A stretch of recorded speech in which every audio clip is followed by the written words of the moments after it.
జెసి, నా కోసం ఒక మంచి కాంప్లిమెంట్ ఇమ్మంటే ఏమిస్తావు? సింపుల్గా చెప్పాలంటే నువ్వు ఒక గులాబీ పువ్వు లెక్కుంటావు. నిజంగానా? ఎప్పుడైనా అబద్ధం చెప్తానా? గులాబీ పువ్వు ఎట్లా ఇచ్చుకుంటుంది నువ్వు అడిగితే మా గౌతమే నవ్వు లెక్కించుకుంటుందని చెప్తా.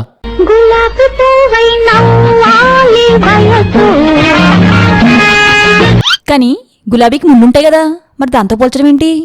అంటే నువ్వు నవ్వుతే గులాబీ పువ్వు లెక్కుంటావు, కానీ జస్ట్ నవ్వి ఉట్టిగా ఉండవు కదా. ఇక ఏదో ఒకటి మాట్లాడతావు కదా, నోట్లకైనా మాటలు రాగానే కుచ్చుకుంటాయి. గులాబీ పువ్వుకున్న ముళ్ళు లెక్క కుచ్చుకుంటాయి. నేను చెప్పింది ఇప్పుడు బ్యాలెన్స్ అయిందా? రాజసి, ఎక్కడికి? కొద్దిగా డిస్కషన్ పెట్టుకుంటే నువ్వు కూడా బ్యాలెన్స్ అవుతావు.